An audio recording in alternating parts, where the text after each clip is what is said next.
Olá, amigo internauta. Então, novamente eu aqui, Fred João, com vocês no programa Tocando o Oculto.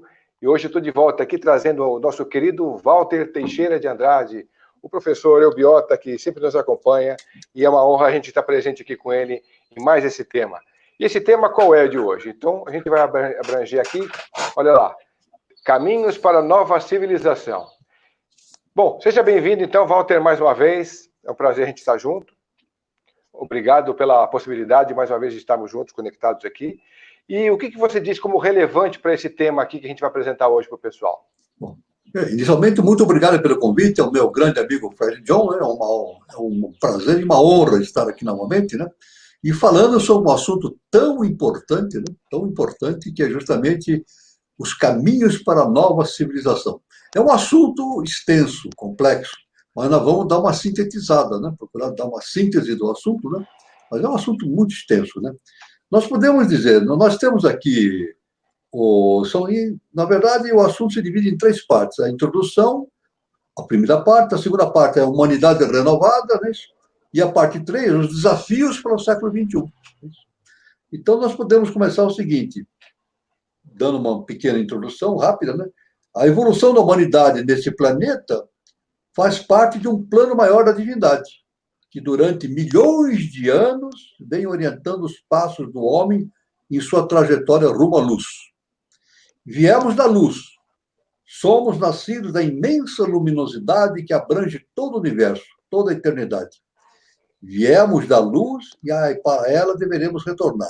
Esse é o fundamento, né, desse caminho. Né? Por isso, em nós mesmos, essa grande energia nos ampara e ilumina. Colocamos nossa mente em sintonia com essa fonte eterna que nos dirige e ampara. E, pouco a pouco, sentimos esse conforto e tranquilidade que nos envolve com um suave manto de luz. Isso é muito importante a gente sempre mentalizar isso. Né?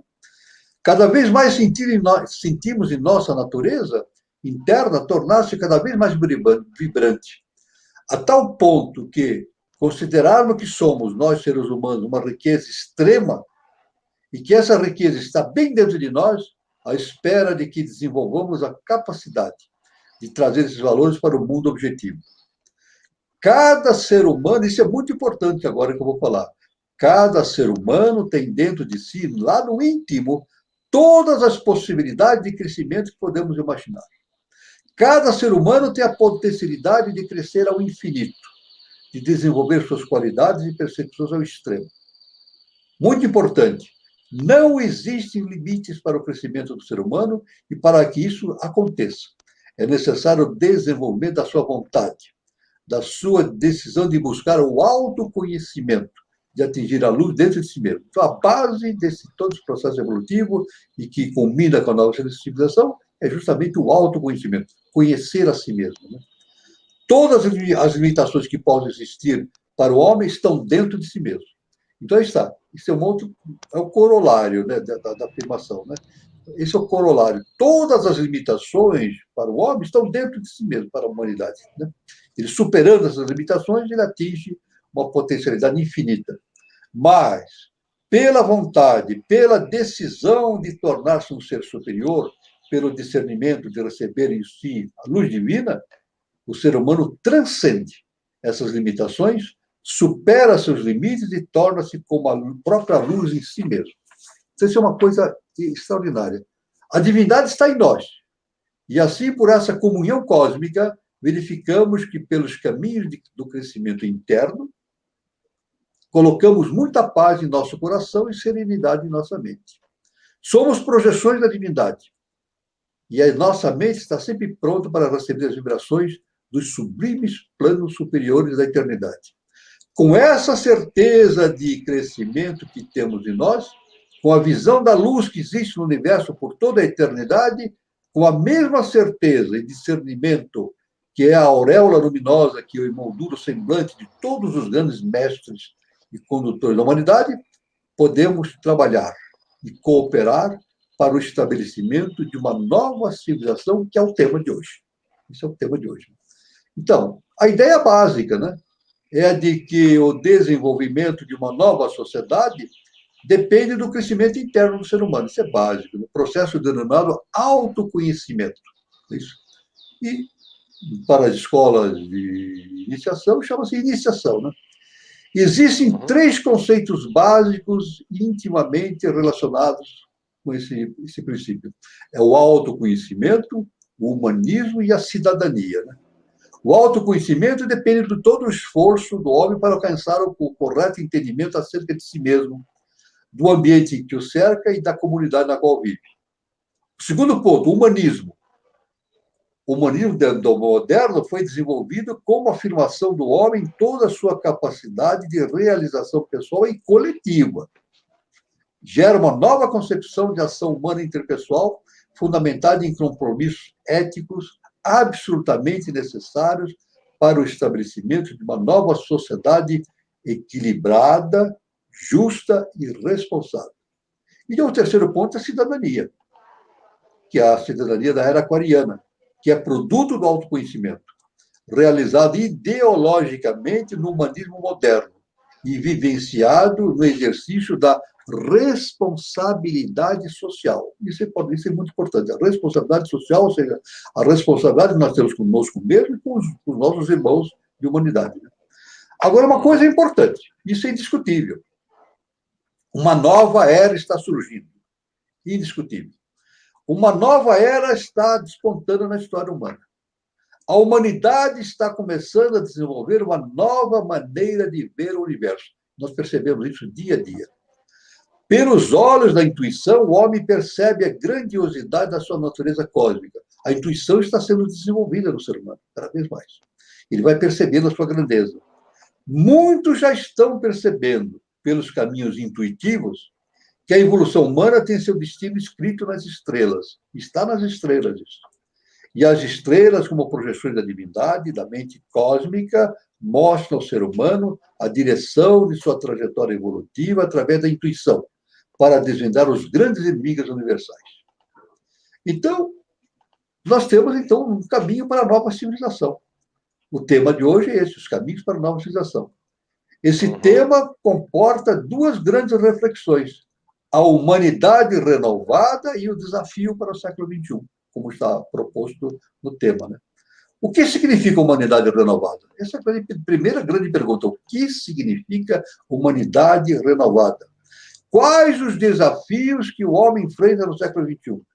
Como se processa a renovação da humanidade? Então, que consequências históricas, culturais e sociais isso representa para o ser humano? Como poderemos cooperar com essa renovação? Essas três perguntas podem ser respondidas através de três aspectos fundamentais do ser humano. Esses três aspectos são esses, são três aspectos fundamentais. O primeiro aspecto, a constituição interna do ser humano. O segundo aspecto, as funções de cada componente da sua natureza interna. E o terceiro aspecto, o significado da evolução espiritual da humanidade com relação a esses conhecimentos. Então, nós vemos, como consequência de todo esse introito que nós estamos fazendo, nós vemos que o homem tem uma mente superior e uma mente inferior. O homem já tem plenamente desenvolvida a natureza relativamente ao intelecto, que está relacionado ao corpo sutil denominado mental inferior, discursivo, comparativo, analítico, ou simplesmente, como nós falamos, mental concreto. Esse mental, dito mental concreto, portanto, é aquele que opera através da análise, da cooperação, da comparação, etc.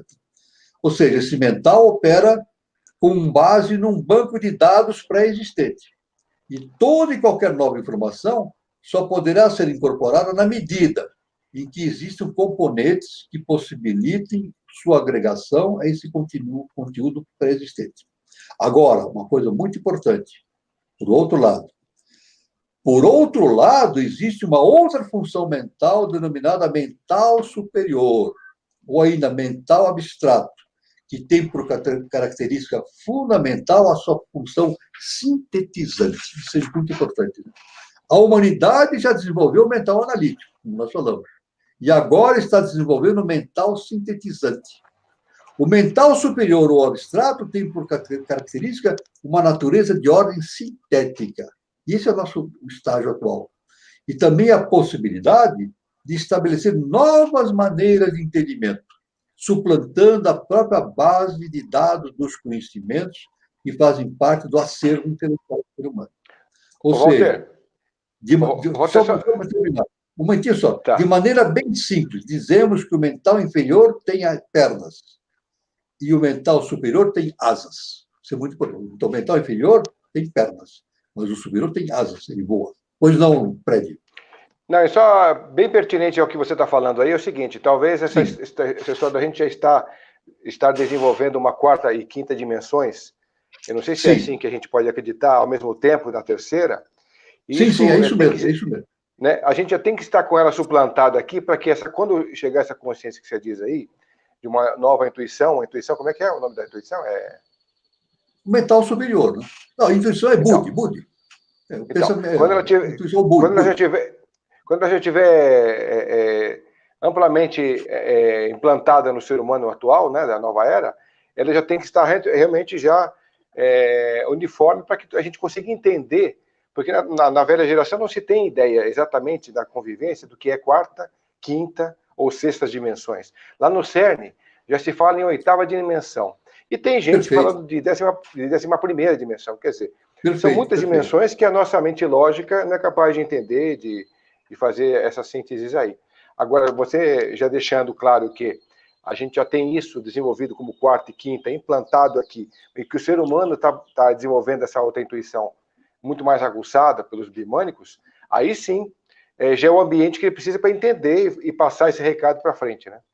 Perfeito, exatamente. Nós estamos presos à terceira dimensão. Nós estamos agora transitando para a quarta dimensão e também, futuramente, para a quinta, sexta e sétima. Mas são 10. Interessante, viu, Fred? Veja, pelo caminho da iniciação, a gente tem 10 níveis de percepção, de conhecimento no universo, né? E justamente pela física quântica, a teoria das cordas, nos dá 10 universos. Veja, olha o passo já, né? 10 universos. E o 11º é o tempo. Então, eles dão um escalonamento de 10 universos. Né? Então, isso já demonstra, pela física quântica, que nós estamos no caminho, né? No caminho do entendimento dessas coisas. Então, é claro que nós estamos fazendo um voo para a intuição, né? O mental sintetizante, tendo asas, e através dessa simbologia, podemos entender que esse mental superior, sintetizante, abstrato, pode trabalhar em níveis muito superiores ao próprio campo do raciocínio comum. Também temos que o mental superior é a porta de entrada para outra possibilidade ou natureza superior denominada intuição. Na verdade, eles trabalham em dupla. Nós temos uma tríade superior, então, na base desse triângulo, nós temos, de um lado, o mental sintetizante e, do outro lado, Budi, que é a intuição. É claro que quando a gente começa a desenvolver o mental superior, abstrato, sintetizante, automaticamente Budi começa a se desenvolver também. Paralelamente a um desenvolvimento, né? Aí tem. É por isso que se dá o nome dessa nova geração de bimânicos, né? Justamente por causa disso, né? Bimânicos, por justamente esses seres bimânicos que estão nascendo, eles têm essa possibilidade já mais desenvolvida, o mental abstrato e Budi, que é a intuição. Essa é a razão de se chamar de bimânico. São duas mentes, né? Uma mente objetiva, né? E a outra mente que é superior, que é justamente a intuição, né? A intuição surge... Pois não. Uma vírgula, por gentileza. Aí, no caso dessa questão dos mimânicos, eu acho que a gente está preparando esse terreno exatamente para... Como a gente está no final do ciclo, a gente não está conseguindo perceber a rapidez com que as pessoas estão processando todas as informações. Perfeito. A gente ainda está nessa... Estamos meio perdidos até, porque tem várias gerações ao mesmo tempo convivendo com o mundo novo chegando aí. Então, quando isso já estiver mais implementado, eu acredito, né, pela minha leitura aqui, que a gente vai conseguir observar, vai conseguir dar essa rapidez, esse envolvimento, porque por enquanto a gente não consegue fazer isso. A gente então se estressa, a gente se deprime, a gente cria ansiedade, porque tudo está em movimento mais veloz. Só que como a gente fica prospectando o futuro e de uma forma que ainda a gente não consegue trabalhar, a gente não consegue dispensar a energia necessária da maneira certa para fazer isso, então todas as síndromes estão acontecendo agora. Isso futuramente tem uma tendência a reduzir, até, de repente, até zerar, né? Quando os bimânicos todos estiverem aqui, a mente vai trabalhar de uma outra forma, né? Todas as sensações, as formas de conviver, de se relacionar, vão mudar paulatinamente com tudo isso, né? Exatamente. Eu só quero dizer que a existência dos bimânicos não é exatamente fruto da ação da humanidade, simplesmente. Não é isso. Na verdade, os bimânicos é uma projeção do arquétipo superior na face da Terra. A divindade que vai projetando o quê? Geneticamente, novas condições genéticas no mundo físico para que os seres humanos consigam ser melhores veículos dos arquétipos universais. Então, é uma ação da própria divindade que vai jogando no mundo objetivo essas possibilidades genéticas, porque o gene não provém da evolução genética simplesmente no mundo físico, não. O gene é projeção de um arquétipo universal. Né? Aquela velha história, né? Do Lavoisier, nada se cria, nada se perde, tudo se transforma. Então, a genética não é criada no plano físico denso, ela é projeção de um arquétipo universal. Então, mas, sim, a divindade vai projetando esses arquétipos à medida que a humanidade necessita dessas possibilidades. Pois não, Fred? Como o homem está interferindo diretamente nesse plano, aí a gente está percebendo que as inteligências artificiais estão trabalhando isso freneticamente também. Eu acredito que logo esse ambiente já fica terrestre, porque aí tudo está tudo por aqui. Não, já fica, claro. Né? Claro. Fica tudo por aqui. E o pessoal que está perguntando, a gente já vai dar espaço para a resposta. O Marcos está perguntando, outros também. Então, o professor vai concluir, vai deixar a linha de raciocínio aqui sobre o tema, e depois a gente vai abrir para vocês responderem, vai perguntar. Eu só quero fazer uma observação que já no século XIX, com Helena Petrovna Blavatsky, ela já falava isso. Pela doutrina secreta, ela dizia que já no terceiro milênio iriam surgir espécies humanas diferentes e que a humanidade iria considerar esses seres muito estranhos. Você entende? Muito estranhos, porque eles tinham uma conotação de universo diferente, etc. É o que nós vemos hoje, né? Nós vemos hoje realmente esta a gente chama, são os meninos, as crianças índigo, né? Não tem, já estão percebendo a existência do nascimento de crianças com uma percepção mais avantajada, percebe as coisas com muito mais facilidade. Isso não é por acaso. Isso é uma projeção arquetipal que vai enriquecendo essas possibilidades evolutivas do ser humano. Isso é muito importante, né? E eu digo mais, viu, Walter? Eu digo que talvez elas sejam muito necessárias e importantes para agora, porque o que a gente vai enfrentar pela frente aí, ligados ao aquecimento global, para quem acredita nessa história toda, e para os desafios sobre alimentação, sobre convivência e tal, são necessárias, são extremamente necessárias. Né? Exatamente. E até a HPB fala o contrário também. O efeito, isso eu não estou inventando, está na doutrina secreta. Ela diz, assim como esses seres bimânicos vão se tornar seres assim considerados estranhos, também aqueles que permanecerem nas ideias antigas, fechadas, dogmáticas, eles vão se recolhendo, vão ter que se recolher. Eles vão ser estranhos pelo outro lado, né? E vão sofrer uma extinção pelo fato de não estarem vibrando mais na humanidade renovada, né? Então vai ser extinto. Claro, esses seres não serão extintos, mas serão reconduzidos para outros sistemas evolutivos, né? Para eles continuarem seu processo evolutivo, que todos devem evoluir, né? Todos. É importante. Tudo evolui, até um grãozinho de areia no deserto. Está evoluindo, né? Tudo evolui no universo. Né? Tudo se transforma, como o Lavoisier fala. Né? Então, o importante é considerar que esse processo de evolução ocorre de maneira cadenciada, programada, veja bem, tendo por base aquilo que chamamos de autoconhecimento, ou processo iniciático das escolas iniciáticas. Muito importante. Autoconhecimento compreende todo o esforço do homem para alcançar o correto entendimento acerca de si mesmo, do ambiente que o cerca e da comunidade no qual vive. Essa definição está de acordo com o preceito do filósofo grego Sócrates, quando afirmou: conhece-te a ti mesmo. Aliás, ele não inventou isso, né?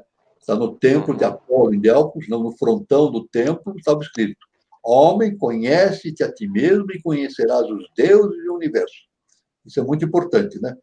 Aliás, veja bem, já vou dar mais uma informação.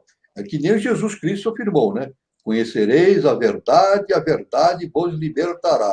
Claro, conhecer a verdade, pelo modo iniciático, é conhecer a si mesmo. A verdade está dentro de nós. E quando ele diz, conhecereis a verdade vos libertará, quer dizer, eu conhecendo a mim mesmo, eu me liberto de mim mesmo. Eu passo a vibrar num plano superior, né? Não de maneira personalista, mas de maneira cósmica. Isso é fundamental para o entendimento da nova civilização. É uma lei hermética Então, também, da correspondência. hermética, perfeita. É. Pelo conhecimento de si mesmo, conforme esse preceito socrático, o homem tem a possibilidade de transcender seus limites e penetrar nos mais profundos segredos do universo.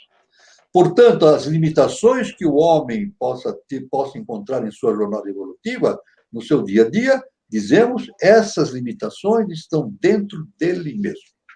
Então, o processo de nova civilização não é uma transformação política, por decreto, não é por decreto. Não é uma coisa que vai ser por decreto, não. Por transformação interna do ser humano. Absoluta necessidade.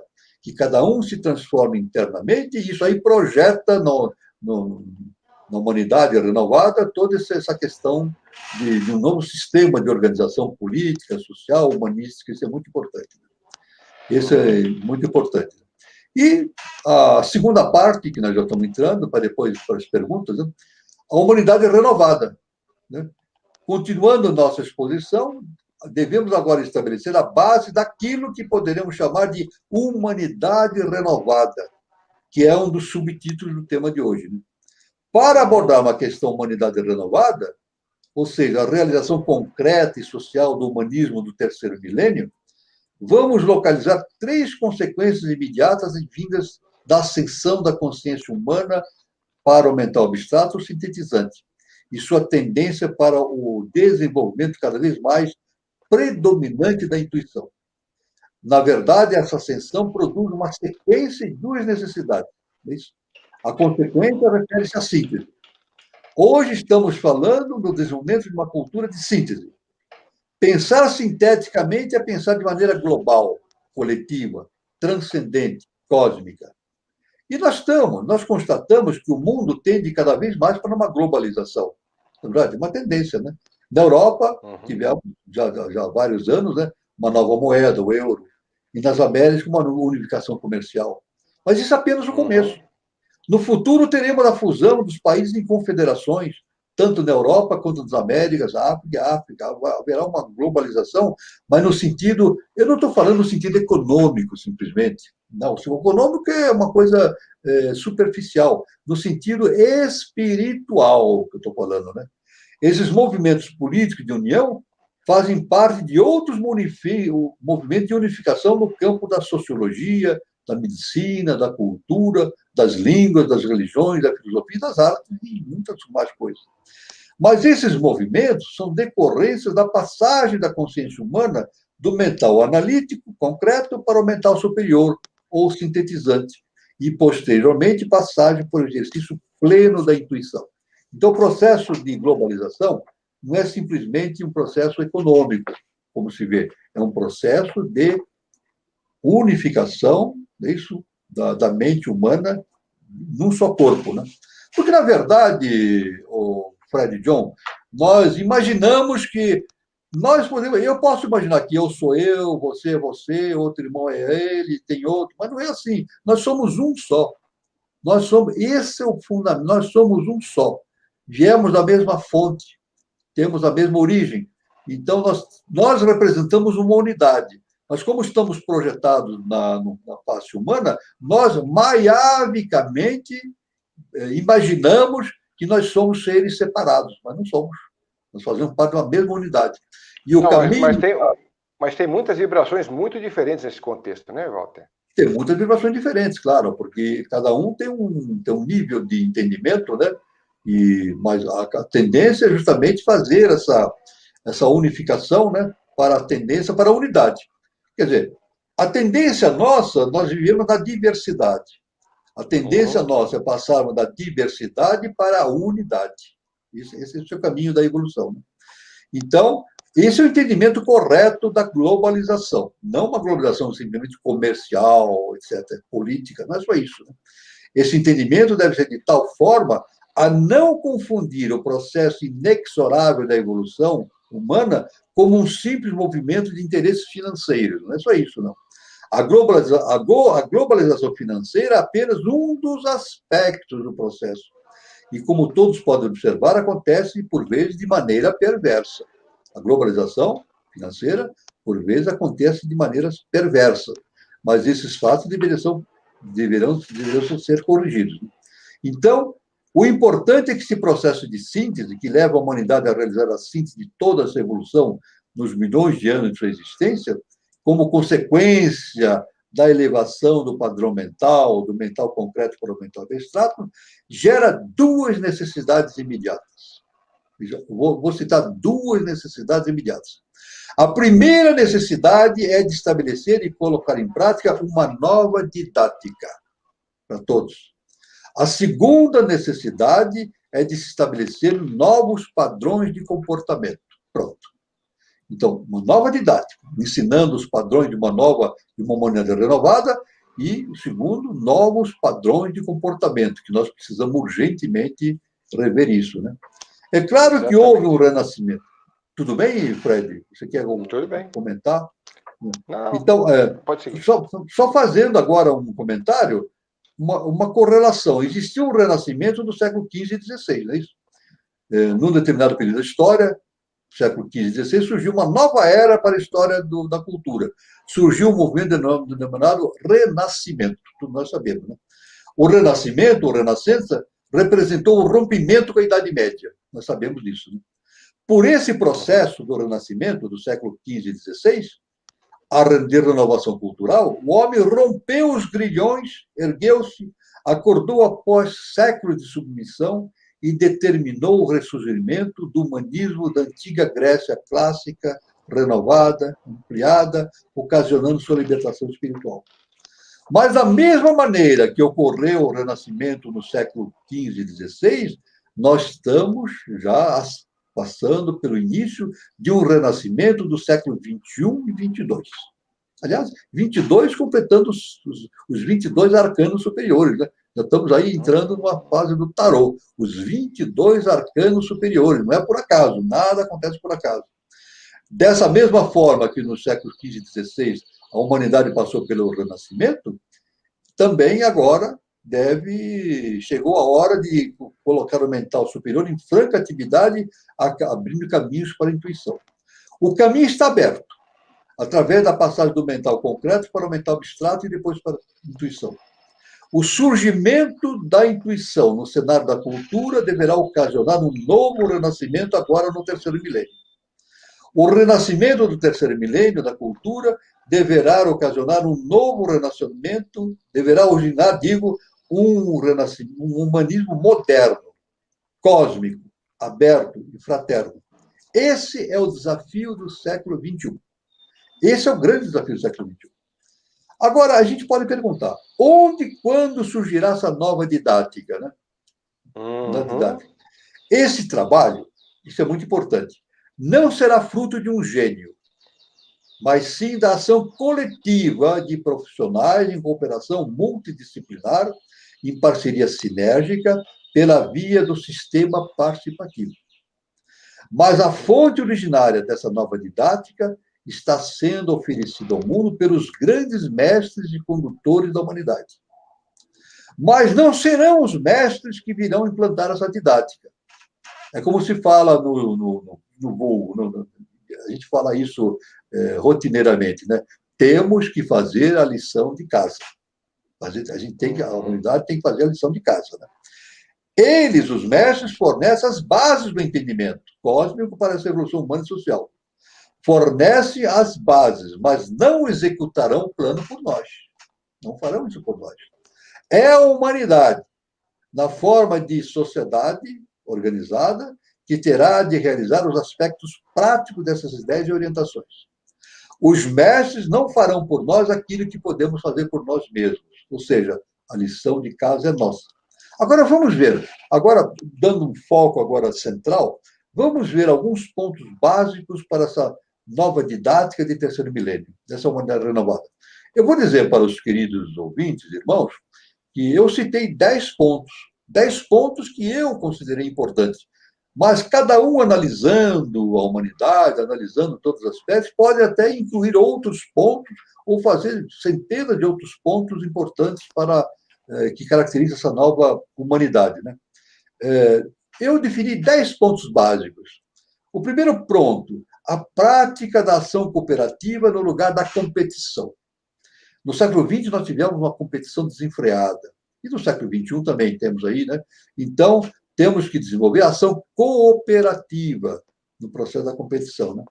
Aliás, era muito comum, no meu tempo de indústria, né?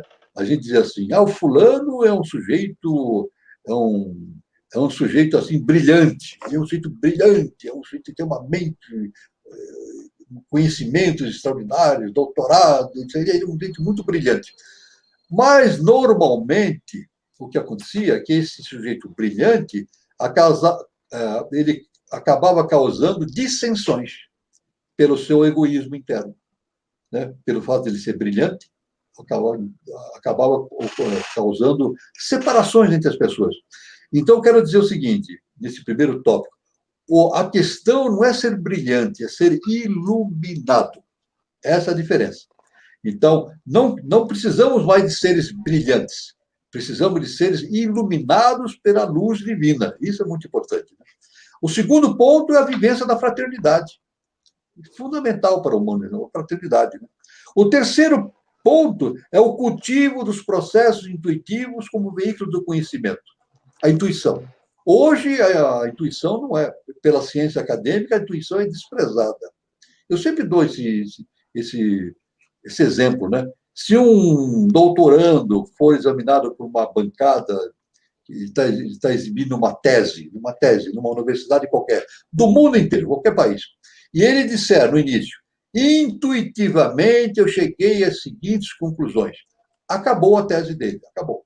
Aliás, ele está fora da universidade, porque intuição não é algo compatível com a ciência acadêmica. A ciência acadêmica dá muita importância à lógica, ao entendimento, ao raciocínio, mas a intuição não, por enquanto. Então, a busca do autoconhecimento é o quarto ponto, né? O conhecimento interno é fundamental para esse processo de renovação da humanidade. O quinto ponto, valorização da prestação do serviço voluntário. Há tempos atrás, nós tivemos uma consequência, a criação do terceiro setor, né? Eu acredito que ainda continua o terceiro setor. Então, pessoas voluntariamente se dedicam ao atendimento das questões sociais, sem nada a receber, mas colaborando, né? Aliás, eu até li que, não sei se existem ainda firmas assim, mas há um certo tempo, que existiam determinadas firmas que liberavam os funcionários, certos funcionários, durante 1 hora por dia para eles trabalharem no terceiro setor. Isso é uma coisa extraordinária, né? Liberava 1 hora por dia para eles trabalharem no terceiro setor. Então, uma cooperação das próprias empresas para... E isso, evidentemente, é claro que dá lucro para a empresa, né? Porque isso aí torna-se um ponto de divulgação da empresa, né? É um ponto de venda, ponto de venda da empresa, né? De valorização dos seus produtos, etc. O sexto ponto é a reciprocidade, ou seja, cada um devolvendo à sociedade os benefícios que dela recebemos. Nós recebemos benefícios da sociedade, indiscutivelmente, tanto dos nossos irmãos, das pessoas, como do Estado, das instituições, e nós temos, então, que devolver esses valores que recebemos para a sociedade, né, de uma forma evidente. O sétimo ponto, a valorização do trabalho coletivo, multidisciplinar. Muito importante, não é isso? O trabalho coletivo. Então, eu sempre cito o sistema participativo. Não é isso? Eu nem cito democracia participativa, porque democracia é um termo assim muito... Eu pergunto, existe democracia no mundo? Não existe, né? Se a pessoa disser que existe algum país democrata, ele está enganado. Aliás, o Winston Churchill, eu sempre cito, já na sua época, ele dizia, né, que a democracia é muito ruim, mas é o melhor que nós temos. Nós sabemos disso, né? Nós não temos uma democracia plenamente vigente em qualquer país. É muito difícil. Uhum. Sempre existem interesses pessoais, econômicos, etc. Mas, então, eu costumo chamar, não de democracia participativa, mas de sistema participativo, né? O oitavo ponto é priorizar que, além dos direitos, existem os deveres. Isso, a humanidade sempre fala dos direitos humanos, etc. Nós, no terceiro milênio, a humanidade deve falar também dos deveres, isso, os deveres humanos. Então, deve existir uma declaração dos deveres humanos a uma organização mundial que deve suceder à ONU, porque essa ONU já é uma instituição caduca, né?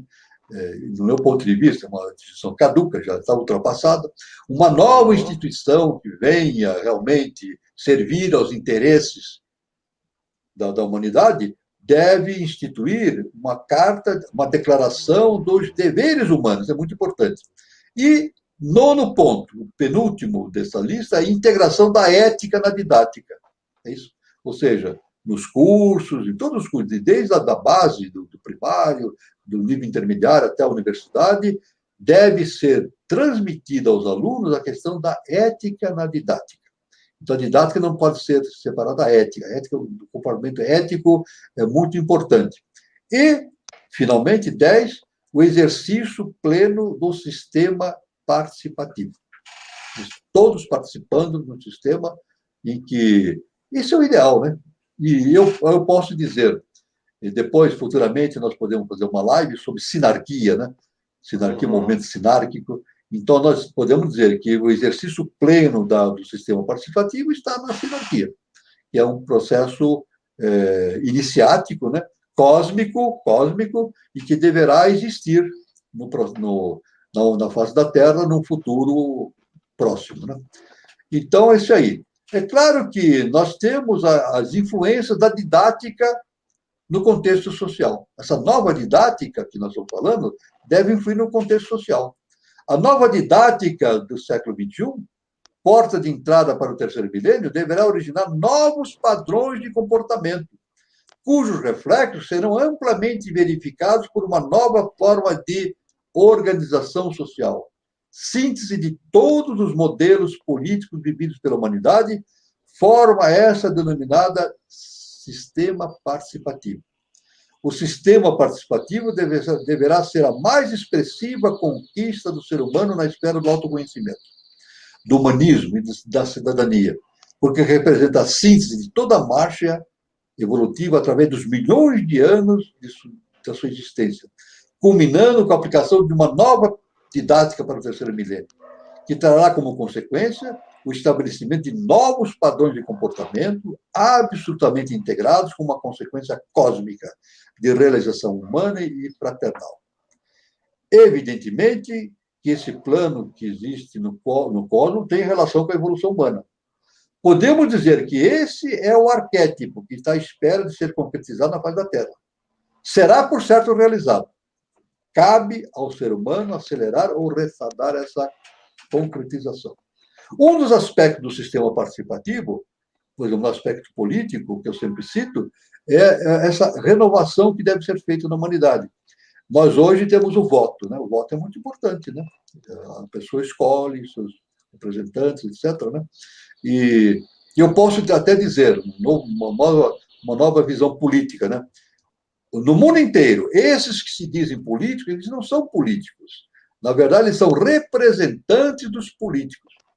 Aristóteles afirmou: o homem é um animal político. Então, quem é o político? É cada cidadão. Cada cidadão é o político. Essa é a verdade aristotélica. E o cidadão, então, elege aqueles que vai representá-lo em todos os lugares, nas instituições que compõem a estrutura social e política do seu país, né?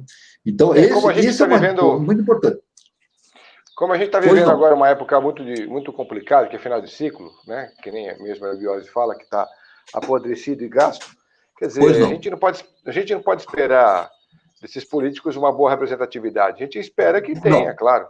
A gente vota com a intenção de que eles representem de verdade, mas a gente sente que, peneirando tudo ali, seja esquerda, direita, centro, não se aproveita muita coisa. A gente sabe disso. Não.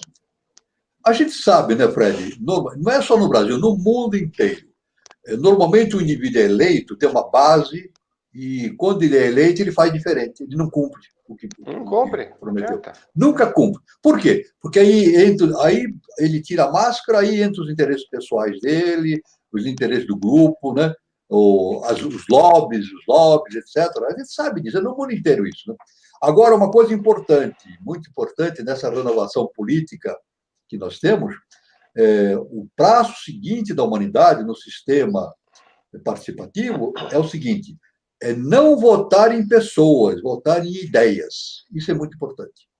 Nós hoje votamos em pessoas, não é isso? Ah, vou votar em tal fulano. Não, isso aí é do passado. Nós temos que votar em ideias. Não importa a pessoa, a personalidade. Importa a ideia que essa pessoa está propondo para a sociedade. Na verdade, Walter, isso é tão lógico, né, que você falou aí, que deveria ser. A gente sempre ouve as ideias e as questões que eles têm a apresentar. É lógico que se você vê que tem uma atitude muito positiva numa filosofia lá da esquerda ou da direita, se você acha que aquilo realmente vai dar certo e você torce para que seja, que dê, então você vota nessa ideia. A gente já vota nas ideias. O problema todo é que a gente vê assim, a gente percebe a má fé que eles têm, eles vão prometendo, não vão cumprindo, a gente vai votando, a gente vai se decepcionando e nada vai acrescentar. Eu quero dizer uma coisa iniciática, um processo iniciático, inclusive na Sociedade Brasileira de Biose, a gente tem bem claro isso, né? Uma coisa iniciática. Esquerda-direita é do passado, não existe mais. Quando terminou isso? Com a queda do Muro de Berlim, 1989, e ali terminou a Guerra Fria. Agora, a gente pergunta, existe gente da esquerda e da direita? Não existe mais. O que existe é interesse financeiro. Tanto da esquerda como da direita, político e outros que trabalham, eles querem grana. Grana, grana. A gente sabe disso. Eu estou mentindo? Não estou mentindo. No mundo inteiro. A gente vê aí o que está acontecendo, claro. Nós até temos aí um grande, eu não vou citar o nome dele, um grande magnata internacional, o homem mais rico do mundo, né? Que ele trabalha pela esquerda. Então a gente diz assim, mas como é que pode um milionário trabalhar pela esquerda? Porque ele ganha dinheiro com isso. Ele aumenta a sua fortuna. Não é verdade? Então, isso aí realmente é o passado da humanidade. Então, esquerda-direita, não, isso é coisa do passado. Nós temos que pensar agora no sistema de organização da sociedade de maneira integral, coletiva, num novo padrão de humanismo. Né? Não é direita nem esquerda, é o ideal, o certo, o necessário. Né? Isso é muito importante. E a pessoa, aliás, esquerda e direita são ideologias. As ideologias estão com o prazo vencido. É isso? Então, nós temos agora que transitar da ideologia para a ideia. O que é ideologia? Qualquer tipo de ideologia faz parte da personalidade humana, a parte inferior do ser humano. São ideologias. O que é uma ideologia? É aquilo que defende interesses de grupos, de pessoas, de países, etc. Então, a questão é libertar-se da ideologia e trabalhar pela ideia. A ideia é universal. A ideologia tem um sentido restrito a grupos, pessoas. A ideia é universal. Uma ideia ela é válida aqui, em outro planeta, em outra galáxia, em qualquer sistema evolutivo do universo. Ela é universal. Então, esse também é um grande passo da humanidade, libertar-se das ideologias e trabalhar no campo das ideias. Isso é muito importante, né? Então, nós temos aqui, podemos agora definir o que seja humanidade renovada. Né? A humanidade renovada, que nós estamos falando, é fruto da síntese de toda a experiência evolutiva, como já dissemos. Na verdade, a história humana vem acontecendo numa sequência de reformas e contra-reformas, revoluções e contra-revoluções. Só que nessas revoluções e contra-revoluções, nós temos uma coisa típica. Né? Às vezes, nós temos um sistema político num país, vem alguém que faz uma revolução e toma o poder. E acaba repetindo tudo aquilo que já estava acontecendo. Ele não renova nada. Ele acaba repetindo. Ele entra para derrubar um déspota, um tirano, depois ele toma o poder e torna-se um tirano também. Quer dizer, essa é a história da humanidade. Essa é a história da humanidade permanente. Eu estou mentindo? Não estou mentindo. Exatamente. Não estou mentindo. Se repetindo, assim se repete sempre. Se repete. Então, o sujeito vem, derruba um déspota, um tirano, assume o poder, aí ele se torna um tirano também novamente, ele repete tudo novamente. Então, não é, então isso aí não é, esse negócio de revolução e contra-revolução armada, isso é coisa do passado. A grande revolução é a íntima, a interna, a interna. Né? Ou seja, a experiência humana se processa no jogo polar, que é no jogo polar, que é característica da consciência analítica, polaridade. A consciência analítica bate na polaridade. Por isso que é direita e esquerda. A questão de direita e esquerda pertence à personalidade, à polaridade. Isso é coisa do passado. Coisa do passado. Quem estiver ainda trabalhando ou pela direita ou pela esquerda é um ser do passado. Está superado. Não tem futuro na humanidade. É um ser em extinção. Isso é uma importante mensagem que eu digo para todos. Quem estiver trabalhando pela direita ou pela esquerda é um ser em extinção. Porque o processo da humanidade é a unificação da humanidade num processo fraternal. Esse jogo polar que caracteriza uma interminável alternância de situações que aparentemente são contrárias, mas que no fundo representam a mesma coisa, tem enredado o ser humano em sua busca, em sua histórica busca pela felicidade. A questão de estarmos sempre a favor ou contra de alguma coisa encerra a mais ilusória de todas as contradições humanas. Estar sempre a favor ou contra alguma coisa. Isso é uma ilusão. Na verdade, analisando friamente as experiências do campo das vivências pessoais e sociais, constatamos que o oposto acaba, por fim, realizando os mesmos erros contra os quais achávamos empenhados, como eu falei. Isso a história humana está repleta. Agora, existe a superação. Mas para o século XXI, no alvorecer do terceiro milênio, uma nova didática, gerando novas formas de comportamento, culminando com a realização do sistema participativo, esse drama humano poderá ser definitivamente superado.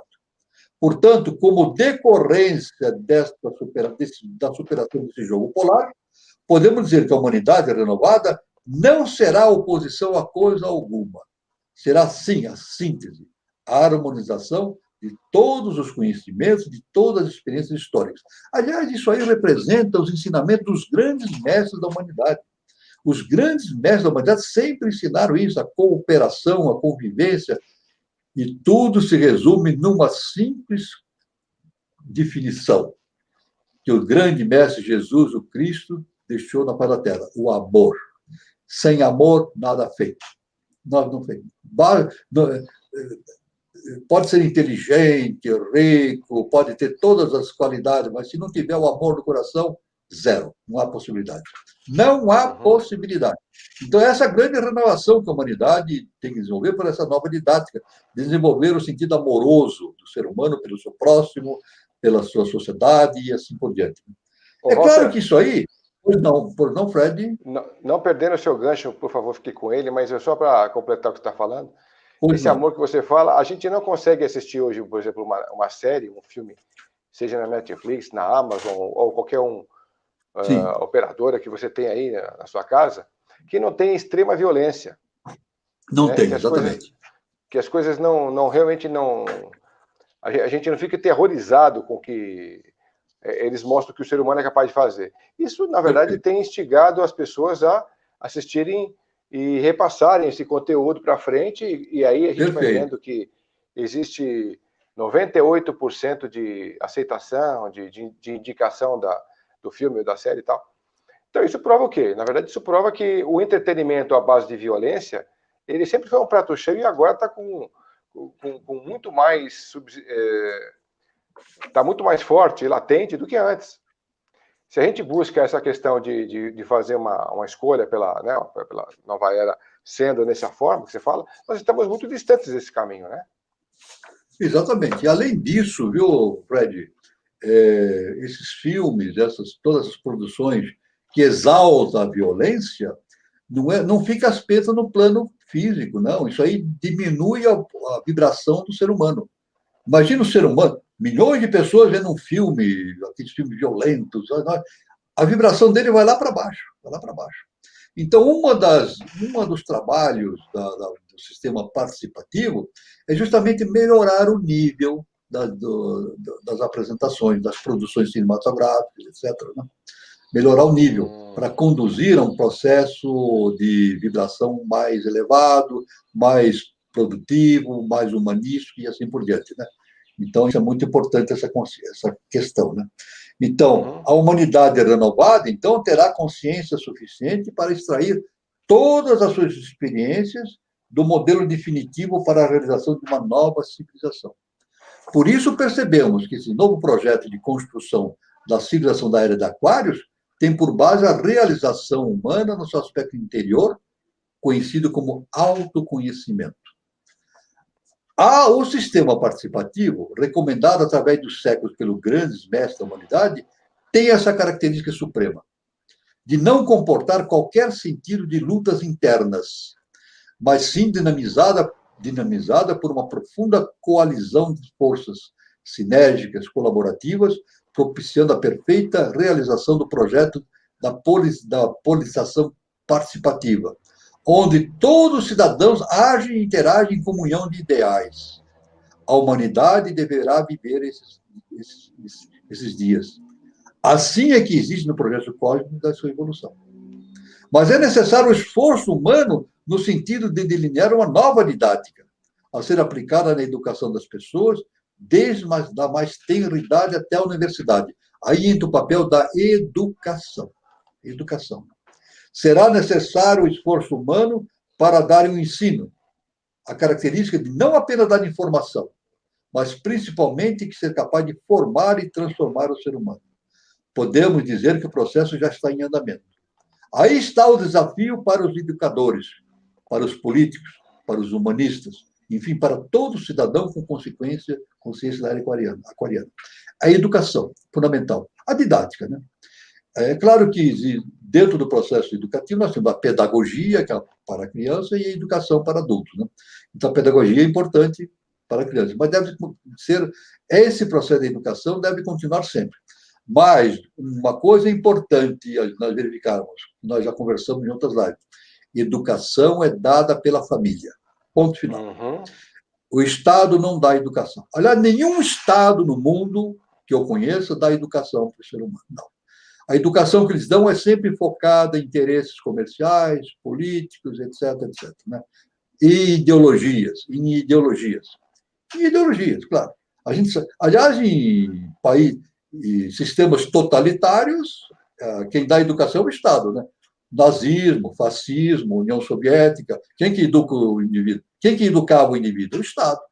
O Hitler que educava o cidadão. Por quê? Educava para satisfazer os seus intuitos, né? Seus intuitos de políticos, etc. Então, o Estado não dá educação. A educação tem que ser dada pela família. A família, na verdade, é o núcleo principal de formação da humanidade. Eu digo, quando a família vai mal, o Estado vai mal. Quando a família vai bem, o Estado vai bem. Então, isso é uma importância muito grande. É um desafio para... É claro que esse sistema da nova didática deverá ser estendida para a universidade. Nós vemos que uma pessoa entra na universidade e, em termos de educação, ela sai do mesmo jeito que entrou, em termos de ética, etc. Porque não é mantido isso nas aulas, a questão da ética, da disciplina, etc. Não. E, às vezes, até acontece que o indivíduo sai da universidade até pior até, porque ele sai com instrumentos necessários para fazer trabalhos contra a humanidade. Meus irmãos, é por isso que isso eu vou fazer uma observação, é por isso que toda escola iniciática tem por base o seguinte: na iniciação existem os graus de iniciação, e o iniciando é necessário prestar um juramento sempre. O juramento que ele presta é o seguinte: de usar os conhecimentos em favor da humanidade. Isso é importante. Então, só lhe será concedido os conhecimentos se ele fizer esse juramento. Agora, esse juramento, ele não faz para eu sei, ele faz juramento perante si mesmo, pela sua própria consciência interna. diante do seu Deus interno. Ele jura perante o seu Deus interno. Isso aí faz parte de uma nova didática, uma nova forma de entender o mundo, né? Podemos dizer que esse processo já está em andamento. Aí está o desafio para os educadores, para os políticos, para os humanistas, enfim, para todo cidadão com consciência da era aquariana. Então, entramos na terceira parte, que é os desafios do século XXI, né? A terceira parte, né? Muito importante também, a terceira parte, que nós estamos aqui, nós vimos aqui desde o início, né? No início, nós dissemos que existiam 4 partes, né? Deixa eu ver aqui. Desde o início, nós afirmamos que existem 4 partes na nossa exposição, né? Então, nós temos que essa é a terceira parte. Terceira nós estamos com 55 minutos. Nós estamos com 55 minutos. Então, vamos sintetizar. Vamos sintetizar essa terceira parte, de maneira sintética, né? Para ir abrir para perguntas, etc. A terceira parte é os desafios do século XXI, sintetizando. Né? Quando falamos em desafio do século XXI, na verdade, nos referimos ao processo de transformações a partir dos quais o terceiro milênio terá que ser construído. Isso significa o seguinte, uma nova maneira de pensar. É isso? Então, essa é a palavra-chave que deverá nortear toda a busca humana nesses primeiros anos do século XXI. Uma nova maneira de pensar. Então, seguindo, rapidamente, metodologia para o terceiro milênio. Então, teremos que o que mudará de fato a história do século XXI será a criação de uma nova ideia de humanidade. Veja bem, uma nova ideia de humanidade. Com isso, queremos dizer, criação de um novo projeto humano, baseado no humanismo moderno, a do terceiro milênio, e que traga a riqueza humana para o cenário das relações do dia a dia. Isso nós falamos do humanismo moderno. É isso? Então, uma das coisas que nós temos que ver é que essa questão da riqueza e o trabalho, que foi, no século XX, houve uma grande luta entre a riqueza e o trabalho, né? Aquele que tem o poder da riqueza e aquele que tem o poder do trabalho, isso deve sumir, deve sumir. A riqueza, olha, veja bem, a gente diz assim, olha, muita gente diz assim, o homem deve trabalhar para produzir riqueza. Não é assim que se fala? É correto isso? Tem sentido uma coisa dessa? A gente vê políticos falando isso. Não, o homem deve trabalhar para produzir riqueza, depois dividimos essa riqueza. Isso é maia.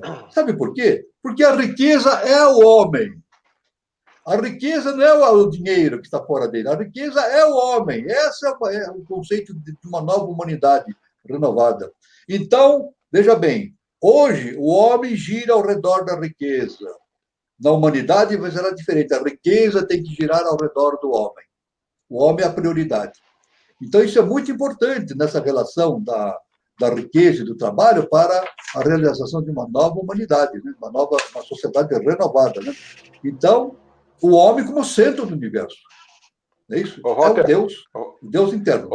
Pois não. Walter, numa grande emissora fizeram aí uma matéria essa semana, falando sobre os bilionários, né, de 1920, falando sobre o primeiro bilionário da época, que foi o Rockefeller, que investiu na captação de petróleo e tal. Aí ele fez o primeiro bilhão dele, e depois fizeram uma ideia, né, uma síntese a respeito dos bilionários atuais, que dão mais de 2.000 e poucos atualmente, né, 2.200 e pouco tal.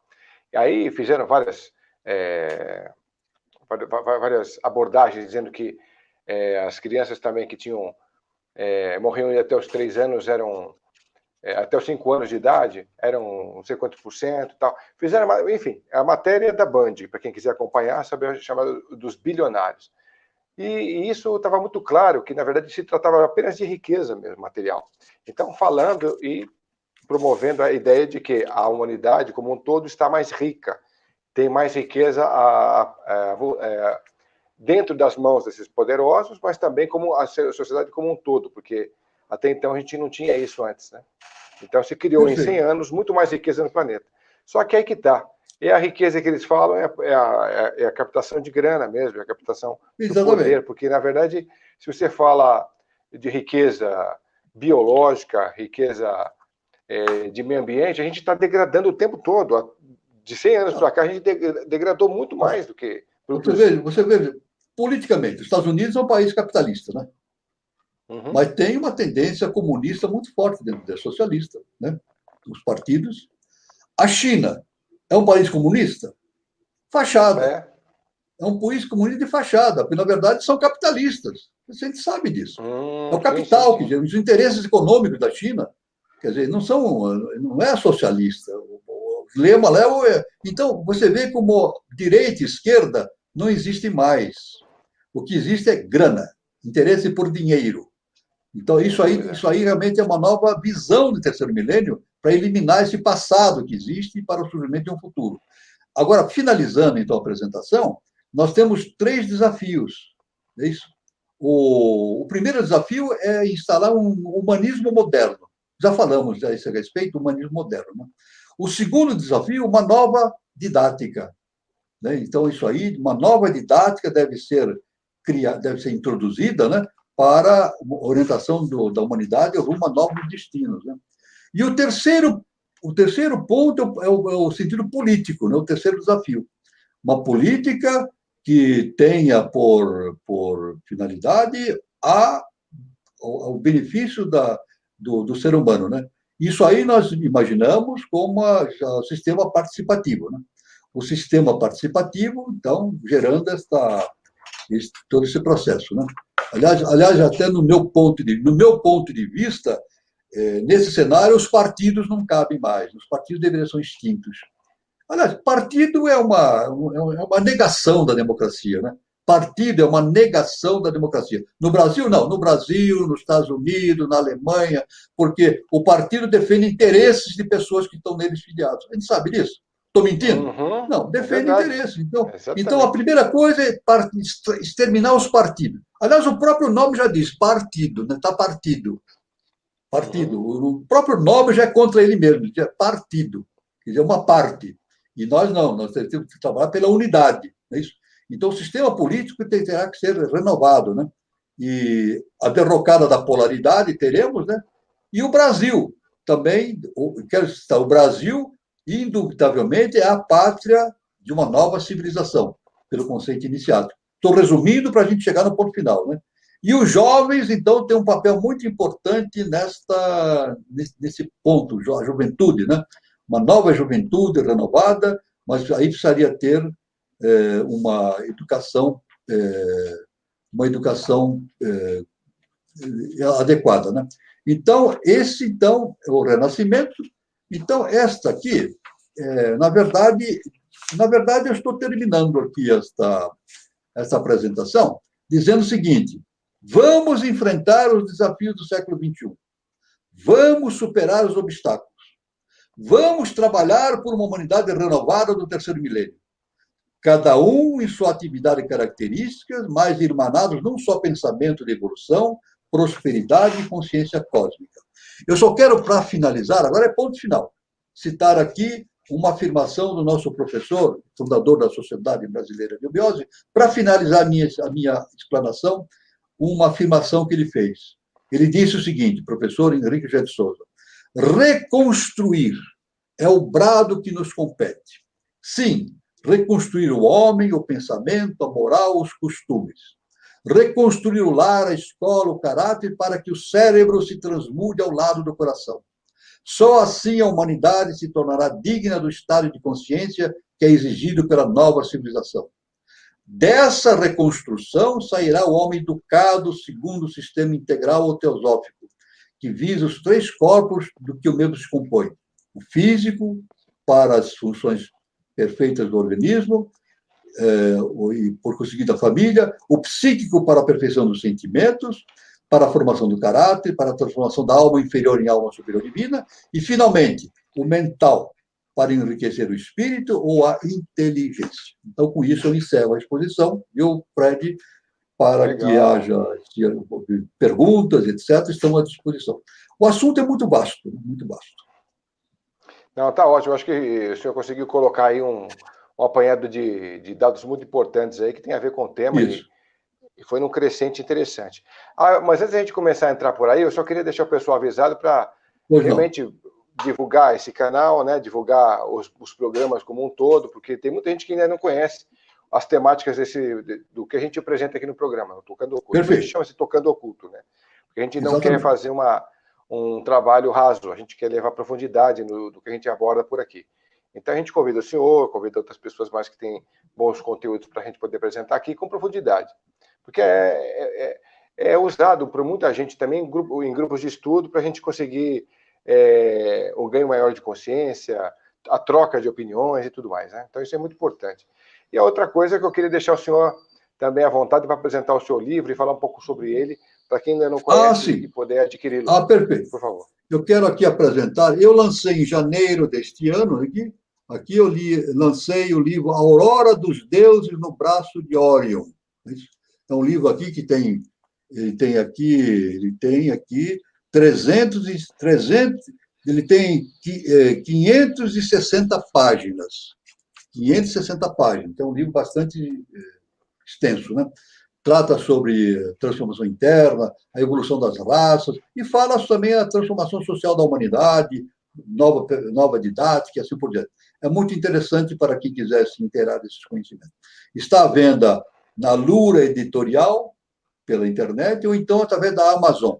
Pode ser adquirido fisicamente ou então por forma de e-book também, né? Então pode essas duas formas. Tá bom, beleza. Eu quero dizer que esse livro não tem finalidade financeira, né? Não tem finalidade financeira.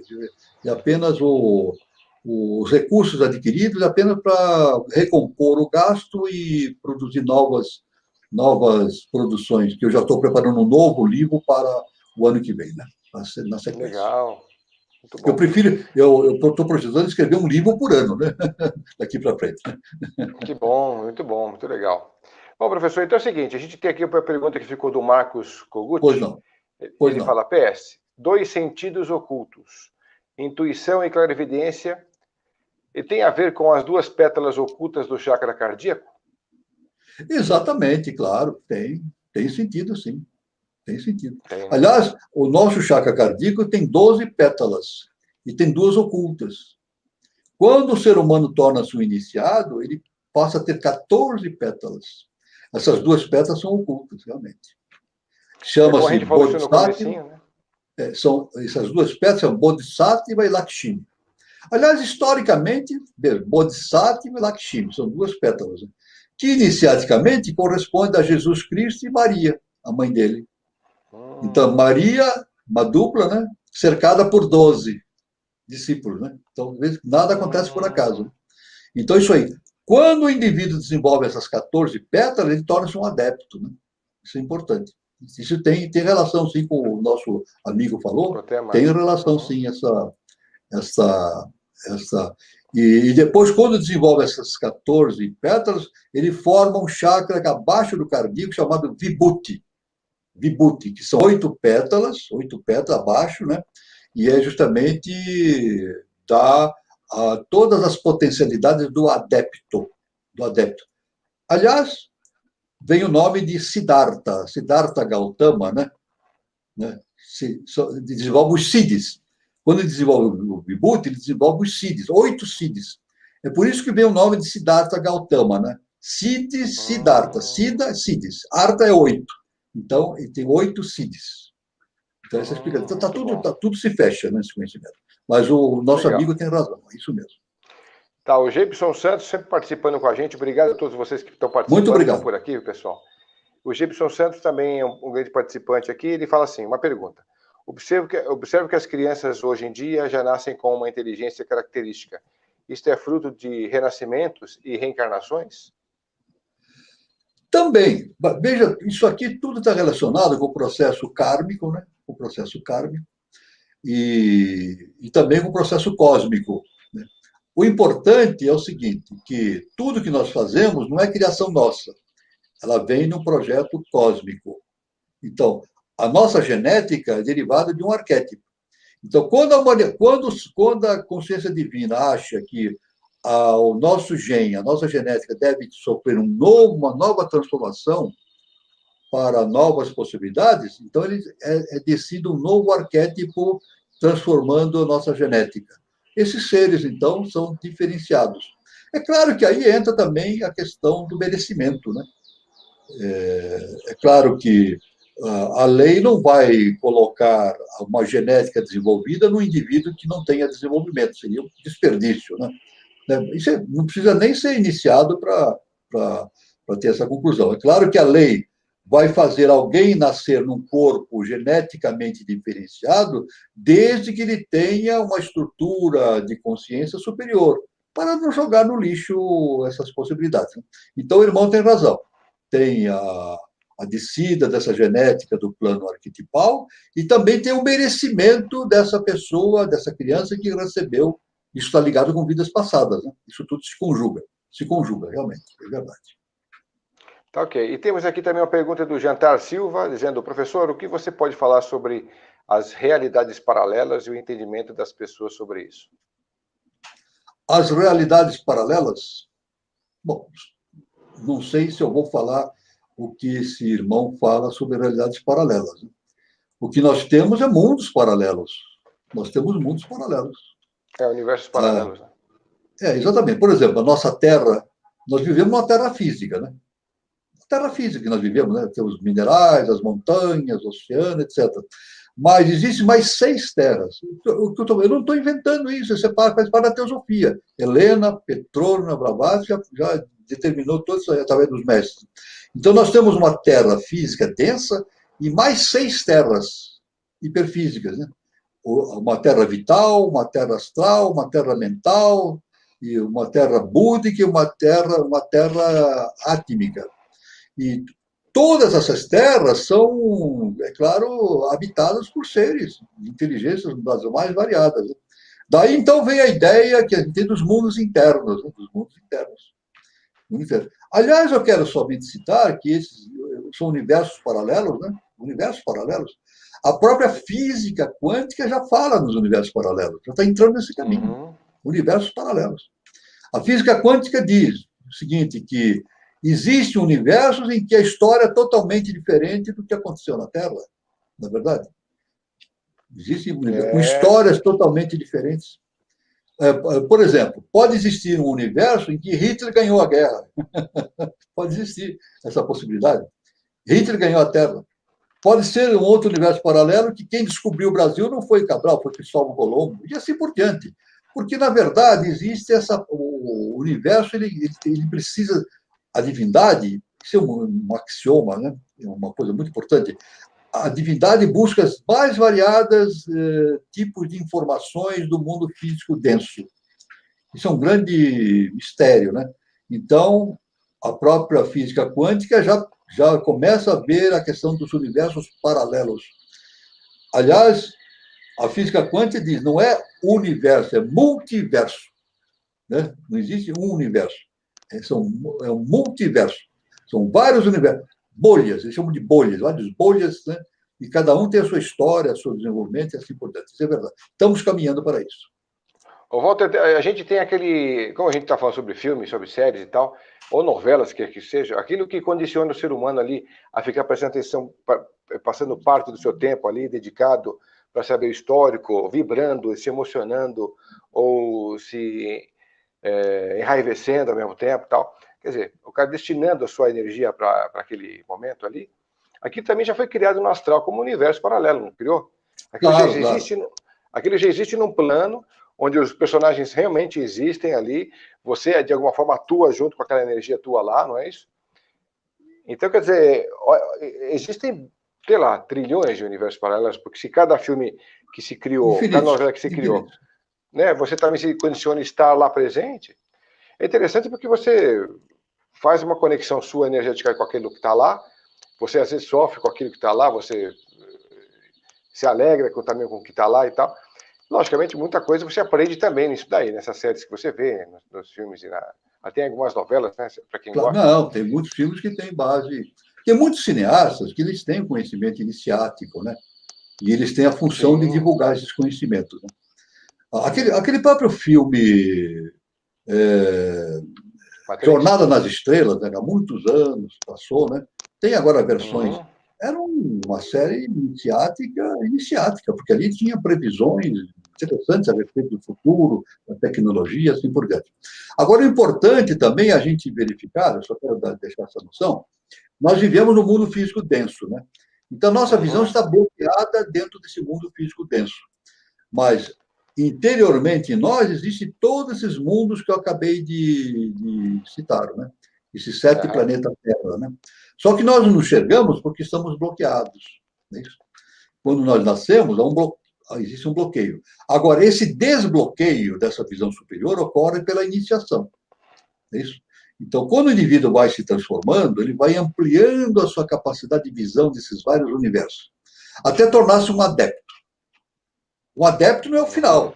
O adepto é apenas uma fase de transição para o universo superior. Mas o adepto já não é mais um ser humano, é um ser super-humano. E uma informação importante que se tem na iniciação, olha só. Para o adepto, o tempo e o espaço deixam de existir, é zero. Zero. Porque dentro da caixa ele consegue fazer pesquisa acástica do presente, passado, futuro, etc. Não tem, o tempo é um só. É um eterno, uma onipresença. Né? E uma outra importante informação da questão do adepto, um adepto consegue viajar pelo sistema solar inteiro. Olha só que impressionante. Ele não tem limite. Ele se desloca pelo sistema solar inteiro. Ele tem essa possibilidade. Então, o conhecimento dele torna-se amplo e imediato. Esse é o caminho que nos reserva. Aliás, eu digo sempre, pela nova didática, né? Eu sempre brinco, né? Que na Universidade Futura, nós vamos, isso bem no futuro, espero que seja bem rápido, né? Nós teremos nas universidades um departamento chamado Departamento de Pesquisas Acásticas. Vai ter um departamento.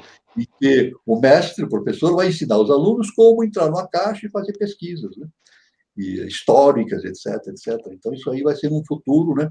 Quando a humanidade atingir esse estado de consciência superior. Então, vai ser uma coisa fantástica. Né? Isso é muito legal. Realmente. Bom, professor, então a gente encerra por aqui a nossa live de hoje, né? Obrigado a vocês que participaram conosco, né? Que estiveram conosco aqui conectados, fazendo suas observações. E a gente só pede para continuarem, então, se inscrevendo no canal. Quem não se inscreveu, coloque o seu sininho. E também para saber das novas postagens e tal. E também se conectem e divulguem esse trabalho que a gente tem feito e está fazendo toda semana, para que as pessoas conheçam um pouco mais das vertentes filosóficas, das vertentes iniciáticas que a gente apresenta por aqui. Professor, quer deixar um pouco mais registrado o seu livro para o pessoal que se perdeu aí no contexto? Vou deixar registrado aqui o livro que eu lancei em janeiro desse ano, A Aurora dos Deuses no Braço de Órion. Fala exatamente sobre esse livro fala sobre a nossa trajetória evolutiva, né? Fala sobre o ser humano, né? Aurora dos Deuses no Braço de Órion. Aurora dos Deuses. Quem são os deuses? Nós somos os deuses. Porque Jesus falou, está lá no Evangelho, vós sois deuses. Então, não tem o que discutir, né? Então, e eu quero deixar a última mensagem que eu quero deixar para todos, agradecer novamente o Fred John. A última mensagem que eu deixo para todos os participantes é o seguinte, muito simples. Luz, paz e amor para todos. É isso aí, professor. Muito bom, muito bom. A gente agora vai preparar uma live dizendo... Nós vamos ver agora uma nova live, nós vamos falar sobre o dilema do autoconhecimento. Mais um outro contexto filosófico que vai englobar a teosofia, né? Aí nós vamos nos aprofundar justamente nessa questão da expansão da consciência, como ela acontece, como se faz, né? E tem este título, Dilema do Autoconhecimento, é baseado num conhecimento que foi dado por Carl Gustav Jung também, né? Baseado, então, no Dilema do Autoconhecimento. Tem todo a inspiração do título da palestra foi justamente devido a esse trabalho do Jung. Muito legal. Bom, como eu falei então, pessoal, muito obrigado a vocês estarem conosco. Obrigado então, professor, mais uma vez. A gente tendo conectados aqui toda semana, fazendo essa passagem de conhecimento para a galera. Pessoal, obrigado. Então, até a próxima Tocando Oculto com vocês. Valeu, gente.